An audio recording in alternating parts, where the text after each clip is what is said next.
Hi, everybody. Hello and welcome to the BYU Library Family History webinar. We're glad you could join us today.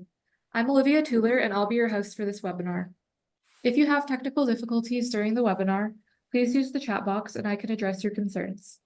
You're welcome to use the chat box during the webinar for comments, insights, and questions. However, all questions will be addressed at the end of the presentation. Our next webinar is on April 4th with Maureen Brady. She will be giving a presentation on researching Canadian records. If you would like to access a previous webinar, please visit our webinar index on our website or search in our YouTube channel. All of our webinars are recorded and uploaded by the following Monday for your convenience. We also post links to recordings and other updates on our Facebook and Twitter accounts. For today's webinar, we are pleased to hear from Richard K. Miller on finding records from the time and place your ancestor lived with Goldie May. Before we begin, here's a little bit about Richard. Richard Miller is the developer of a genealogy app called Goldie May. He previously worked in technology roles at 3 genealogy companies, but only afterwards started doing his own family history research, which opened his eyes. He's building Goldie May to be the app he wants for his own research and hopes it will be useful to many others as well. And we'll go ahead and turn the time over to Richard if he's ready. Okay, awesome. Thank you, Olivia. And if you don't mind, you could turn on my screen sharing, and you did. Thank you. Okay, awesome. Hey, well, thank you all for coming tonight. I'm really excited to talk with you. I'm thankful to be here and looking forward to talking with all you and taking questions. I wanted to talk about places tonight, and I'll show you, in fact, a new feature in Goldie May that has to do with places. And I just wanted to intro this by saying that as I think I switched from beginner researcher to intermediate, one of the big things that changed for me was a focus on places. I think as a beginner, I was just worried about the names. You know, if the name's Leonard Wilson, then I'm typing Leonard Wilson into the search box and trying to find all the Leonard Wilsons and which one's mine. But as I became more of an intermediate researcher, I started focusing more on the places. Where did Leonard Wilson live, and who was around him? And that really narrows down your large haystack into a much smaller haystack where you're finding your needle. So that I think that's been a big lesson for me, is to focus on the places. I think you may have heard James Tanner say before that the first rule of genealogy is that when the baby was born, the mother was present. And I think that phrase is a great phrase that has a lot of insights. One of those insights is that places really matter to the events in our ancestors' lives. So paying attention to those will definitely yield fruits as we do research. So I wanted to even kind of as an aside mention that it's interesting to me that if you go back in time to when we all sort of got our last names, you know, my last name's Miller, and so it's an occupational last name that came from some ancestor far back being a miller, working at a mill. There are some surnames that are place-based. So if you're familiar with The Sound of Music, there's the Von Trapp family. Von means from or of, or Dick Van Dyke, the Van means of or from. Or if you think of the Duke of Earl, the of is in there, and it's kind of saying he's the Duke of some place. So it's interesting to me that even places are part of are some of our names.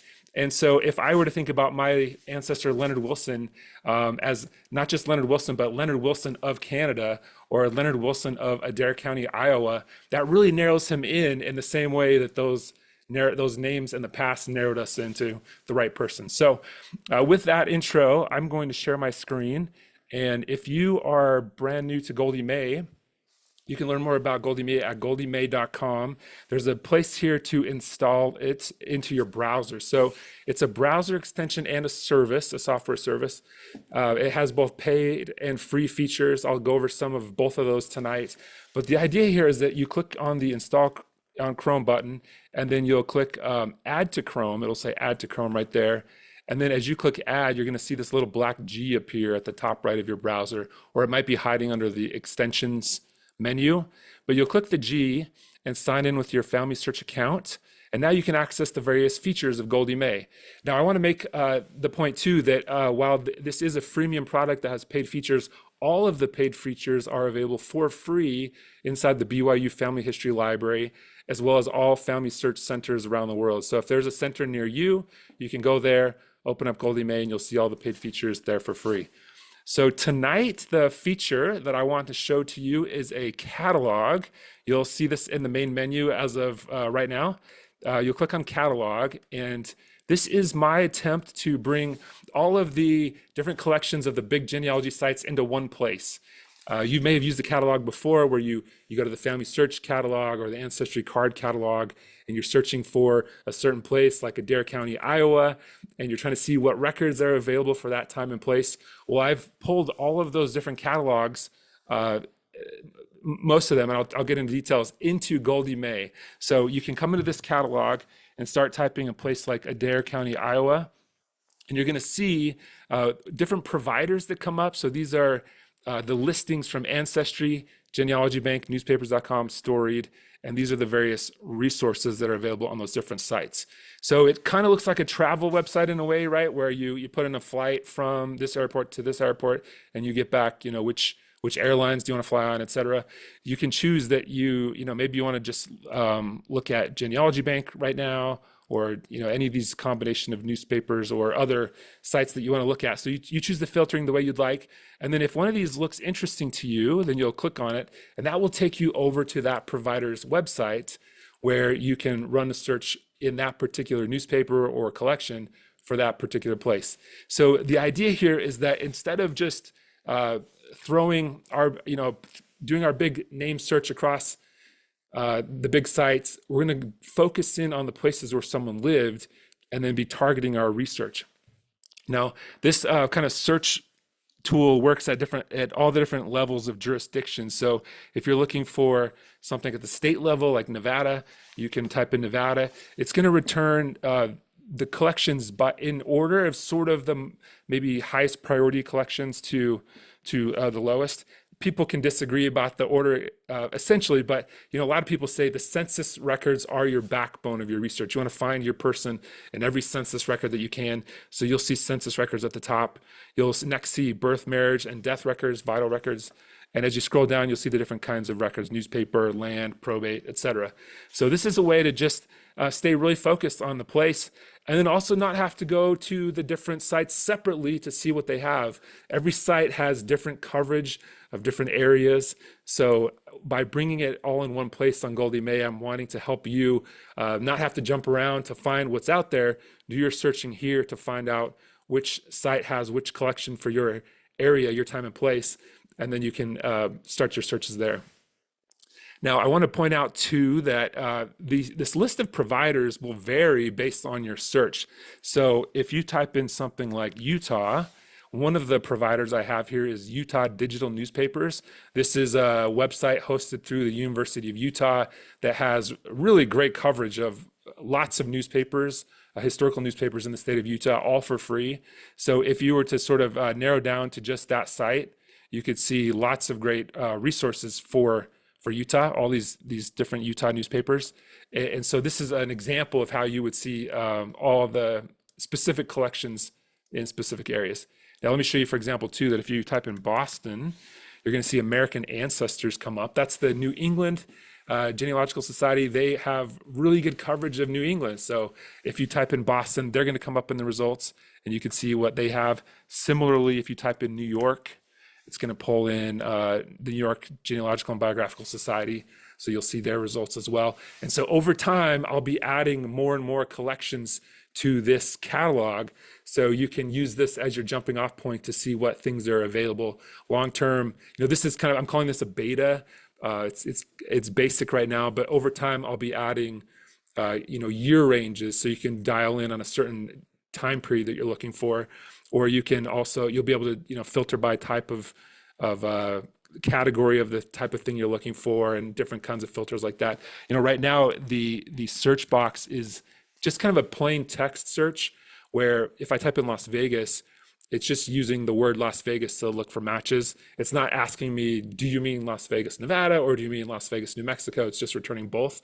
But long term, I'll have more of that entity search where you can tell it which place you exactly mean. Paris, France, instead of Paris, Idaho, or whatever. And so, but in the meantime, it's a text search, and that's how you get results back like that. So you'll feel free to try that out. This is a free feature right now while it's in beta, and I welcome any feedback you have on it. I hope it will help you do place-based research well and really see what's out there. And it's been fun for me to just see different newspaper articles from about my family in different places.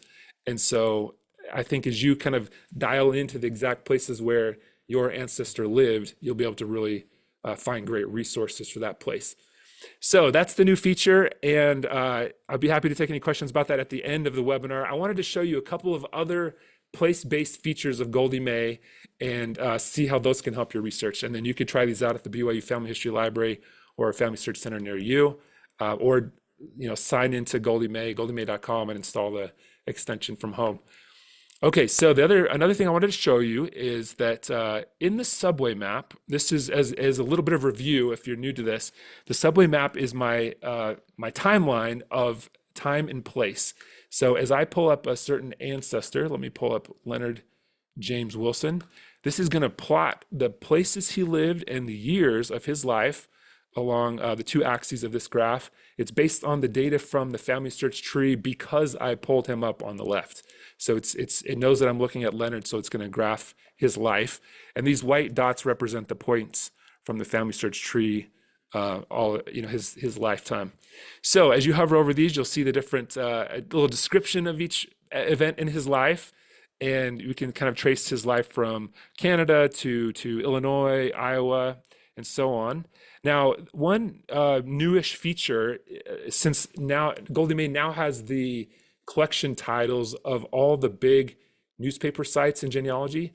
And so if you turn on hints here, you're going to see these gold dots and gold bars appear.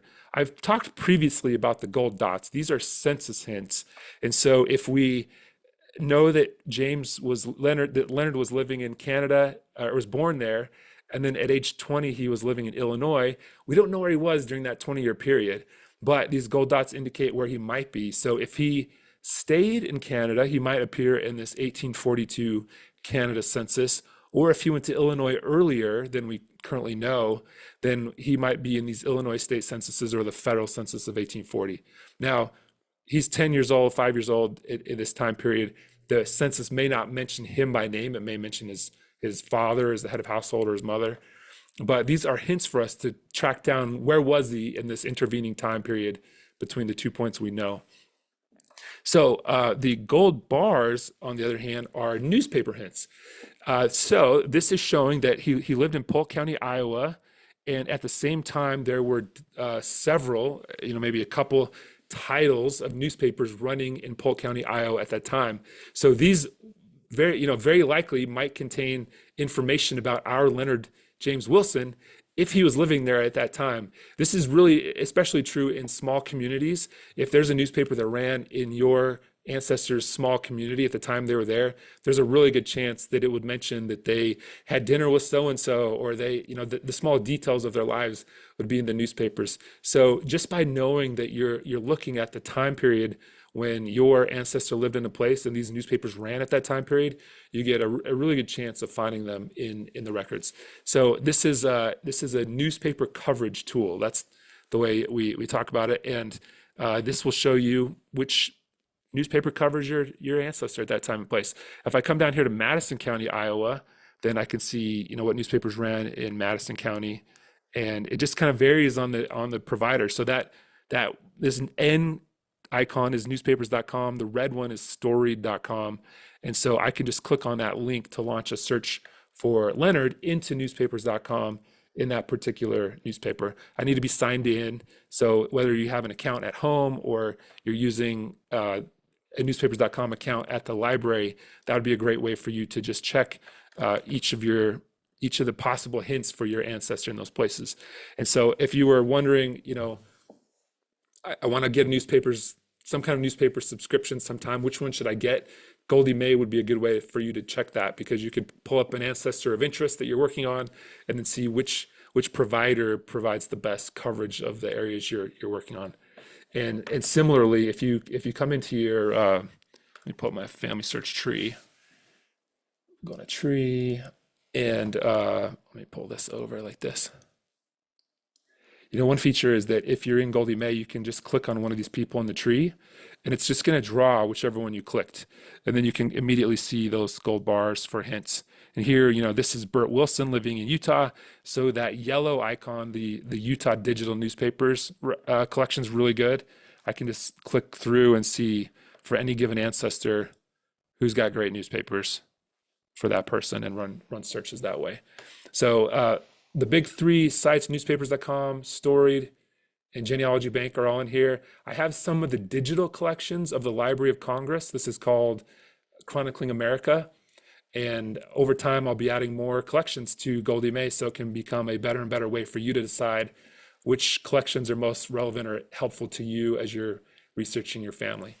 So if you try that out, feel free to send me feedback. As always, my email address is at the bottom of every page, richard@goldiemay.com, and I would welcome any feedback.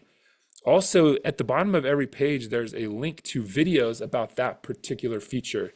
So this would take you over to the Goldie May YouTube channel, and specifically to the playlist about that feature. And in this case, the subway map, there's 28 one-minute videos plus a bunch of longer videos talking about how the subway map works and how it could help your research. So if that's interesting to you, you might want to subscribe to the Goldie May YouTube channel, and you can get more help on those. A couple other things on place. I wanted to talk about this little magnifying glass that's at the top right here. This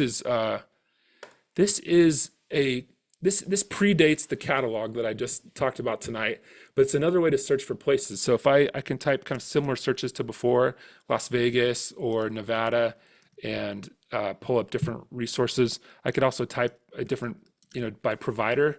So if it's nicer for you to use the keyboard to type in the thing you're looking for, maybe a year range, this is kind of an alternate way to get to those collections that are in the catalog.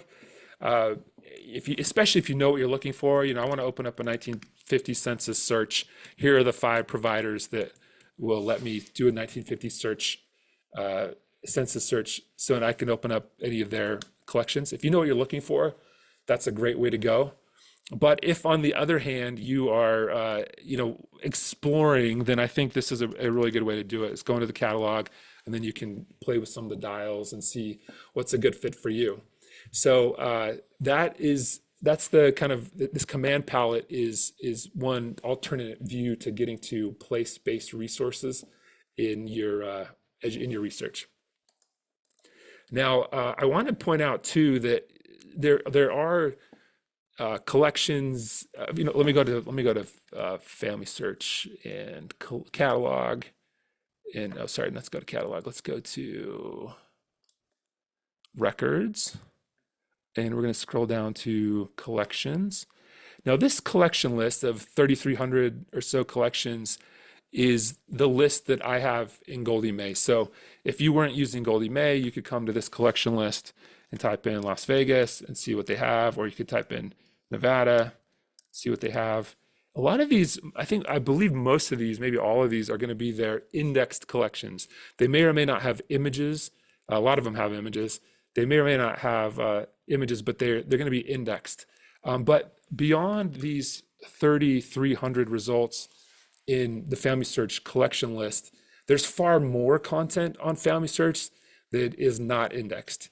And so the way you would get to this is through images is one place, or if you go into their full catalog.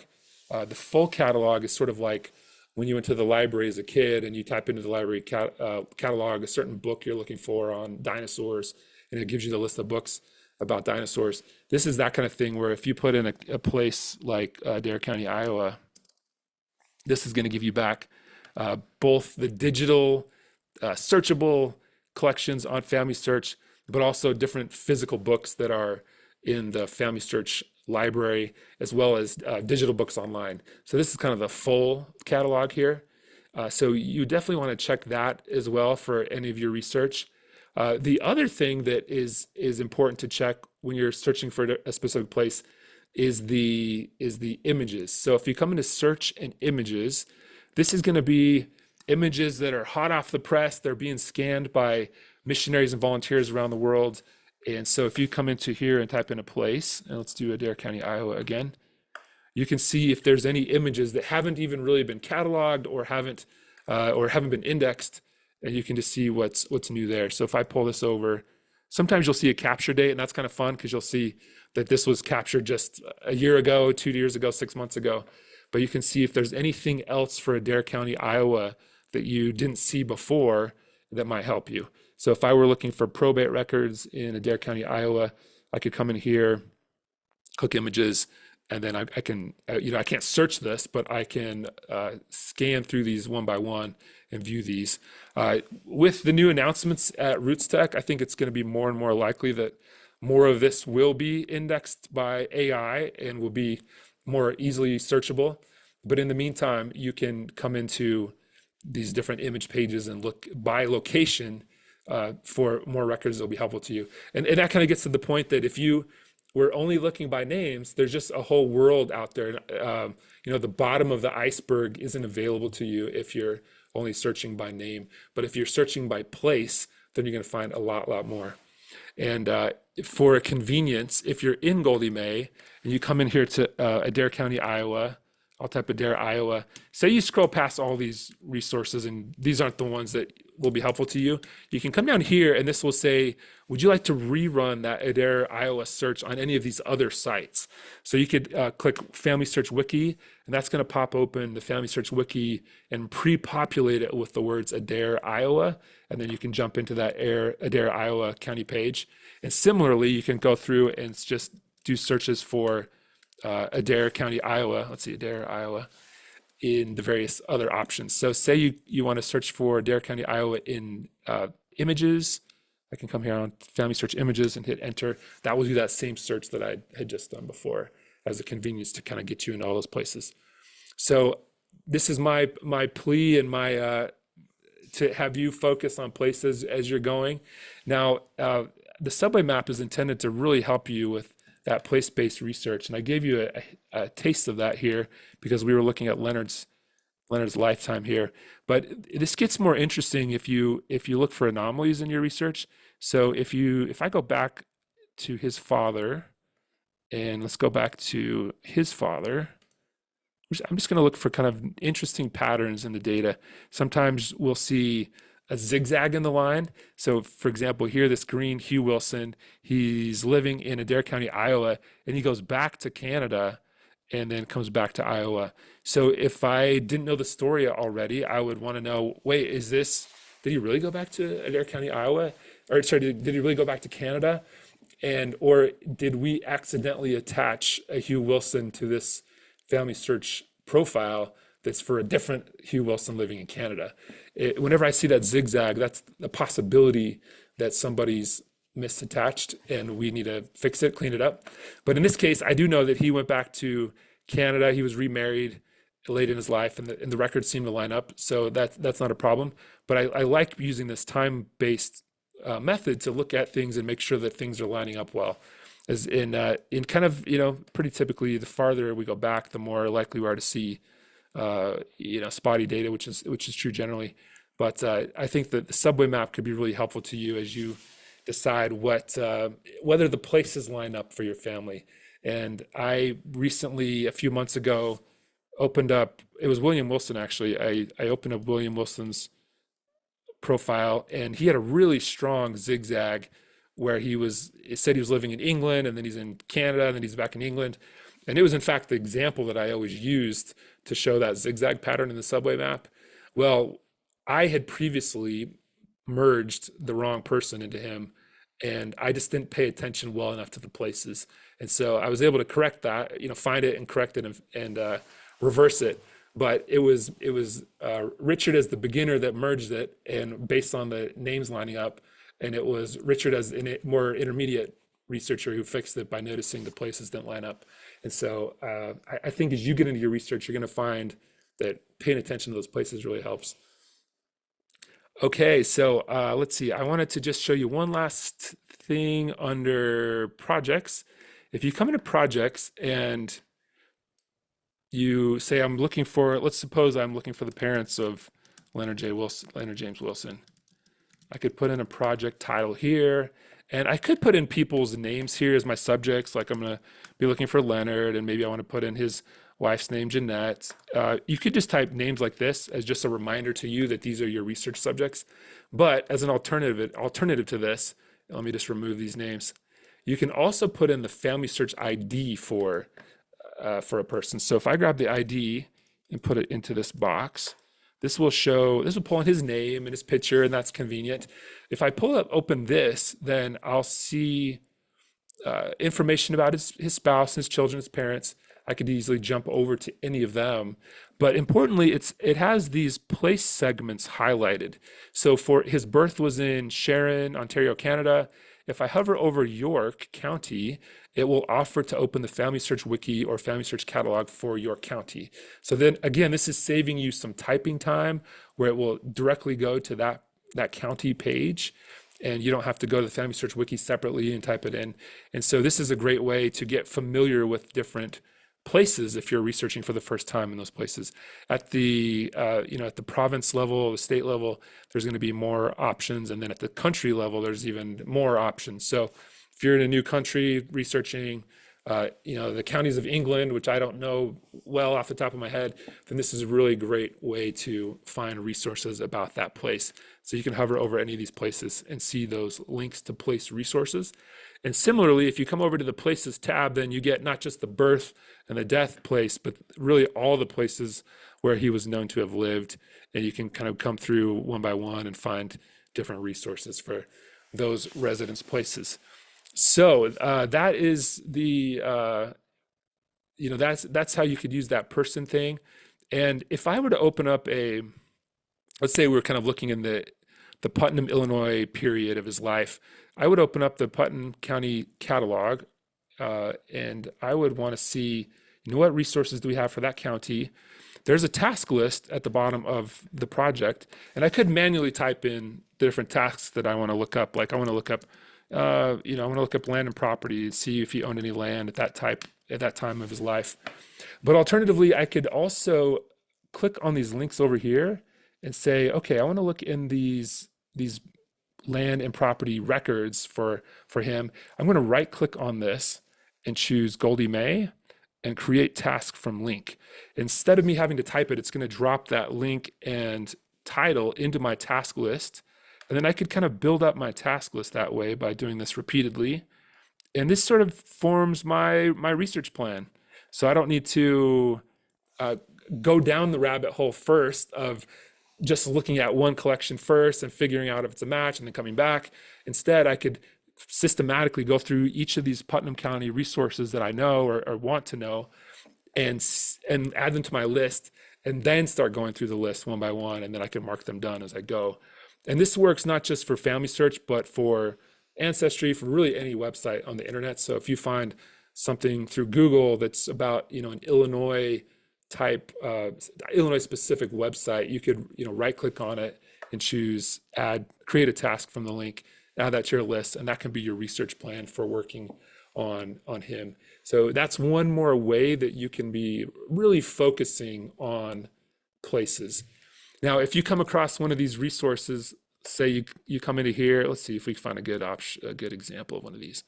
If I come into probate records, sometimes you'll come into a record like this, and you may have seen this before, and you'll see a padlock icon right here where the camera is here. And that means that collection's not visible to you at home. And so you need to go into the BYU library or a Family Search Center near you to see it. So if that's the case, I like to, you might save this, say you want to save this page. I could either, I could click add page to tasks. That will pull in the current page that I'm looking at. And then I like to come in here and edit this, and then maybe I might put in FSC, meaning Family Search Center, or if you go to the BYU library, you might put in BYU. And that'll just be a reminder to you that as you come back into this project, you're going to look for all the FSCs or BYUs on this page when you're at BYU library, and be able to look at those images that you couldn't see from home. So that's the way I like to do that. So I always have kind of a list that I can use from when I get to a library. And this all kind of depends on the fact that Goldie May data is stored in the cloud. So if you sign out, then you go to the library, you sign in with Goldie May, you'll see all your data back here, and you can continue your research. So that is my presentation for tonight. I would love to take any questions you have. And I guess my parting advice or thoughts are just to make that place focus a part of your research, so you can be looking in that right haystack for your needle. And that, I think, will significantly improve your research, and it certainly has for me. If you have any questions, by the way, you can email me, richard@goldiemay.com. I'd love to talk, and I really appreciate your time tonight. Thanks so much for coming tonight. I appreciate it. All right, we have one question. Peter says, you mentioned about US records. How about European or other countries' records? Great question. Yeah. So, Peter, if I do have non-US records based on whatever the various providers have. So, a lot of them aren't categorized in Goldie May yet. So, if I pull up Canada, for example, you will see several Canada censuses from MyHeritage and Find My Past. Family Search, for example, does have Canadian censuses as well, but I just haven't categorized them in Goldie May. Some of the different sites have different categories for everything. So on one side, it might be called newspapers, and on another side, it's called newspapers and periodicals. And so on my side in Goldie May, I'm trying to reconcile and bring together all the different categories. Over time, I'll do that. But in the meantime, those collections are available. So if you click on, yeah, here's an example of Canada. You'll just see lots of Canada resources, and that's generally true of really any place. Thailand, I think I haven't seen a lot in Thailand, but yeah, a lot of South America, Western European countries. Let's see, Russia. It's just going to be kind of a variety of things from all over the different providers, but they are all in there, and over time I'll be categorizing them so the categories line up really well. Thanks for that question. This will be available on the BYU webinar section on our website. Yeah, and if you're referring to the recording of this talk, then it will be, right, Olivia? Yeah. Okay, yeah. And then as far as this tool being available at the BYU library, it is available at the library. Yeah. Looks like we have one more question from Brenda. She says, could you show us the feature Canvas on your main menu? Sure. Okay. Yeah. So Canvas, to give you a little background for Canvas, I want to just mention the research log, which is you can, as you're researching, log the different pages you visit. So I have this project that we started looking for the parents of Leonard James Wilson, and I can log a page into that research log. It pulls over the title and URL, but I can also turn on automatic logging. So now if I just start going down rabbit holes on the internet and I'm starting to browse different sites, within a couple of seconds, it pulls in each page that I visit. So this is one way to keep a research log. And you have the opportunity to, like a certain page you found, or leave comments, or write an abstract, etc. And one of the features of the research log is that you can take screenshots. So if I come in here, I can right click, choose take a screenshot. I'm looking for that black G Goldie May icon again, take a screenshot, and then I can draw a box around that portion of the screen, and it will take that screenshot and drop it in my research log. So now I can see at a glance, that record that I've pulled in. So the research log is sort of the sequential order of my research. The Canvas, on the other hand, is an alternate view of the same screenshots. So if I come into the Canvas, I can zoom in and out of my images, and you'll see all the images side by side. I can grab the pen tool, and I can choose the color red and just start drawing on the different screenshots that I have. Now this is kind of replacing what I did before Goldie May, which was, scribbling on all these pieces of paper on my desk, or printing out something that I wanted to write on. And the idea here is that I'm trying to sort out some question or reason about something visually, and that's how you would use the Canvas. I'll give you one example of this. I'll switch projects to this pre-1850 research for Ransom Collins. So let me just kind of zoom into this. This is a screenshot I took from an 1840 census for Ransom Collins. And the 1840 and earlier censuses don't have all the members of the household. They just have the head of household, and then they put tally marks for the rest of the family. So here, there's these 3 tally marks, and I went up to the header of this census, and I wrote in purple that this tally mark represents age 5 to 10, and the next one is age 10 to 15, and this last tally mark is for age 30 to 40. And I reminded myself this is the 1840 census. And then I grabbed the green pen and I said, okay, if If I have a 5 to 10 year old living in the house in 1840, then he must have been born in 1830 to 1835, and so on. So I wrote down the birth ranges of these three tally marks. And then I took a screenshot of the family search tree for that Ransom Collins that's in my family. And then I grabbed the red pen and I drew over that if this tally mark was born 1800 to 1810, he very well could be this Ransom Collins who was born 1806. And then so on. These two tally marks are probably the oldest sons of Ransom. So I drew the red lines over to them. So this would be a way to sort out that I've really figured out that these tally marks probably describe this family and not some other Ransom Collins. Now Ransom Collins is a pretty unique name, but if you're looking at a John Williams and there's 5 John Williams in the county, and you kind of know the shape of your John Williams family based on the tree and other records, then this tool like this would be a way to sort out which John Williams in the census is your John Williams if all you have to go on is tally marks. So this is kind of just one example of what you would do with the canvas, but it's the idea that you're trying to just sort out something that you can't just keep all in your head. Like I can't keep in my head that the year ranges and the age ranges and stuff like that. So this is a way to sort it all out on without using pen and paper as all part of your research project, if that makes sense. So thanks for that question. That's a good question. Thank you everyone for joining us today. We hope you will join us for our next webinar, which is on April 4th with Maureen Brady. She will be giving a presentation on researching Canadian records. A recording of this webinar will be made available next week. You can view that on our YouTube channel or on our website. If you have any comments or questions, you can always email us at fh_webinars@byu.edu or follow us on Facebook and Twitter. Thank you and have a wonderful week.